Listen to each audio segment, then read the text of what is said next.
जब हाँ, जब यह जान जाता है कि ईश्वर जो है अनादि है, ईश्वर कभी जन्म नहीं लेता है, ईश्वर जो है अविनाशी है, ईश्वर जो है सभी देवताओं का ईश्वर, महान ईश्वर, माहेश्वर जिसको कहते हैं, ईश्वर मोह रहित है, ईश्वर जो है पाप रहित है, जब इतना व्यक्ति जान जाता है तो फिर जो इधर उधर के जो देवी देवता हैं उन मनुष्यों में न फंस करके मनुष्य किस को जानने की कोशिश करने लगता है?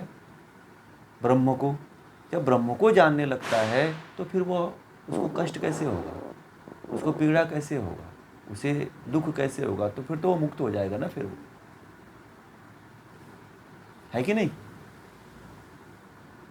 यही चीज़ है। जब आप इस रहस्य को जान जाओगे, अभी तो आपको पता ही नहीं है, अभी तक आपको नहीं पता था कि ईश्वर अजन्मा है, ईश्वर का कभी नाश नहीं होता है, ईश्वर मोह रहित है, ईश्वर पाप रहित है, ईश्वर सभी देवताओं का देवता है, महान ईश्वर है वो।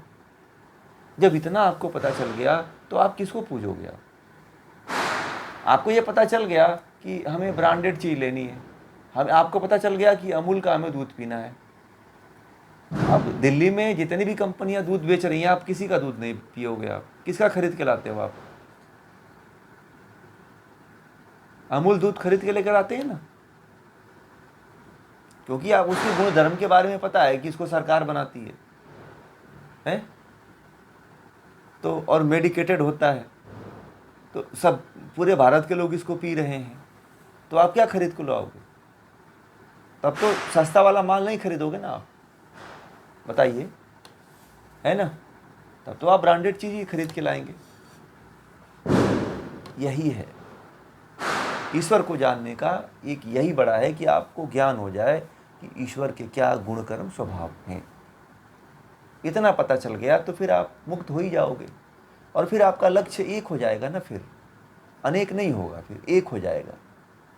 अब तक तो आप 1000 देवी देवताओं को मानते हो कि ये देवी को पूज लें, ये देवता को पूज लें, यहाँ चले जाएं, वहाँ चले जाएं, इनकी कृपा हो जाए, उनकी कृपा हो जाए, परंतु होती है क्या किसी की? नहीं होती है, क्योंकि आपने सही ट्रैक पकड़ा ही नहीं। जब आपने सही ट्रैक पकड़ा नहीं तो मुक्त कैसे होंगे, बताइए? होंगे आप मुक्त? जिसको जानना है उसको आपने पूजा ही नहीं, उसको आपने समझा ही नहीं, तो जानेंगे कैसे? यहाँ पे भारत में लगभग जितने लोग इस समय ईश्वर के मार्ग पे चल रहे हैं, वो सभी के सभी लोग अपने ट्रैक से हट कर के चल रहे हैं। और गीता भी पढ़ते हैं बेचारे, तो वो भी सब भगवान श्री कृष्ण को मान करके भ्रमित हो जाते हैं, ईश्वर को मानते ही नहीं है उसे।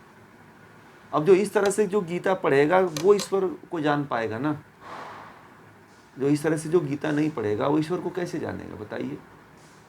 मुझे तो नहीं लगता है कि वो ईश्वर को जान पाएगा। और बिना ईश्वर को जाने हुए किसी की मुक्ति नहीं हो सकती है, असंभव है। तो और लोग ऐसे ही पानी में कूद के बस छपकी मार रहे हैं, कूद लो पूरा, तैरना नहीं आएगा जब तक कि आप ईश्वर को नहीं जानते हो।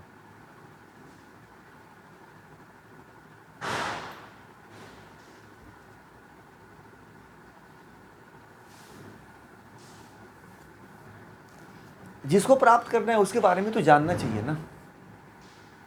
मान लीजिए आप लोग मार्केट में जाते हैं, कोई सामान खरीदने जाते हैं, तो उसके बारे में पहले से आप लोग पता रखता है कि नहीं रहता है कि ये चीज़ ऐसा होता है या इस तरह से होता है, या फिर अपने आस पड़ोस में किसी से पूछे रहते हैं कि ये चीज़ कैसा रहता है, तो वो बताया रहता है कि ऐसा होता है, इस तरह से होता है, उस तरह से होता है, तो जाकर के आप उसे खरीदते हो, तभी खरीदते हैं ना, बताइए?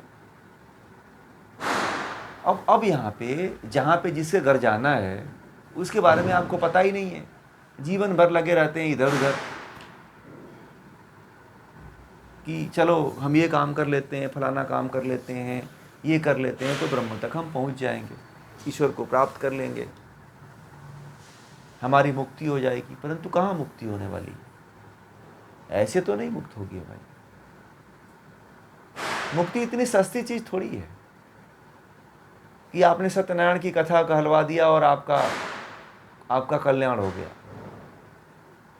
सत्यनारायण बाबा की कथा कहलवाने से थोड़ी कुछ होने वाला है।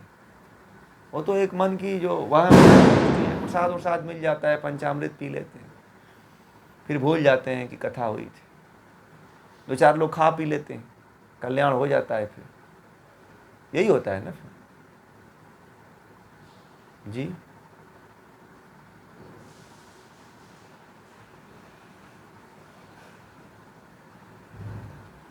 हाँ, पूरा, हाँ, विभूतियाँ यही हैं। ईश्वर के बारे में ही पूरा आपको विभूतियों के बारे में इसमें जानकारी मिलेगी, ईश्वर है क्या। जिसको प्राप्त करना है उसके बारे में तो जानकारी होना चाहिए कि नहीं होना चाहिए। मैं वही तो बोल रहा हूँ, यही विभूतियाँ हैं। आपको इसमें पूरी जानकारी हो जाएगी कि ईश्वर क्या है। आपने दूसरे अध्याय में आत्मा को जाना था कि आत्मा क्या है, जाना था कि नहीं जाना था आपने। अजन्मा है, न कभी मरती है, न इसे पानी गला सकता है, न मृत्यु मिटा सकता है, ये तो आपने जाना था ना दूसरे अध्याय में। अब यहाँ पे ईश्वर के बारे में जान लीजिए कि ईश्वर क्या है। प्रकृति के बारे में भी जाना है आपने, सांख्य योग में जाना है।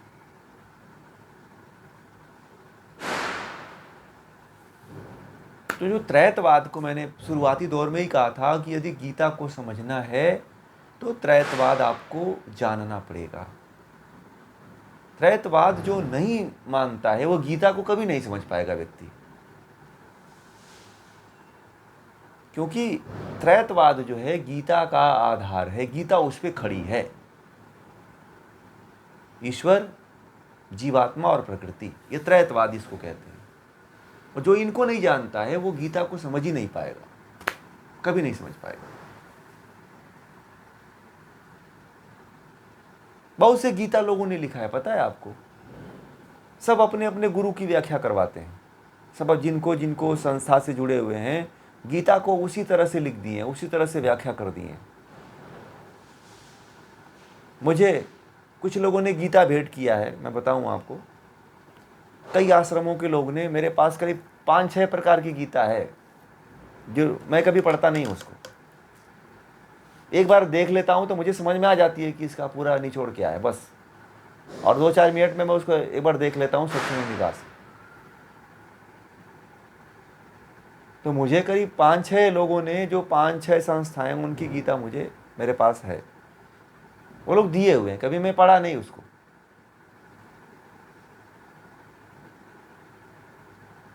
और आज तक हो गया मैंने खोला ही नहीं उस पुस्तक को। कुछ किताबें तो उसमें ऐसी हैं जो खोला ही नहीं मैंने, वैसे ही पड़ी हुई है।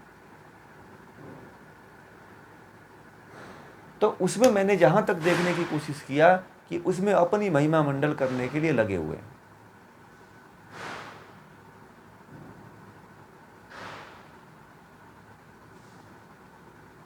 कोई वास्तविकता के प्रति नहीं जाना चाहता। बहुत बिरले लोग हैं जो इसके प्रति जा पाते हैं। आप लोग जैसे लोग हैं जो इतनी तप कर रहे हैं, साधना कर रहे हैं, सुन रहे हैं, समझ रहे हैं, ऐसे लोग पहुंच जाएंगे ब्रह्म तक। बाकी की तो मुझे कोई विश्वास नहीं होता है कि कोई आगे बढ़ पाएगा इससे। ठीक है ना।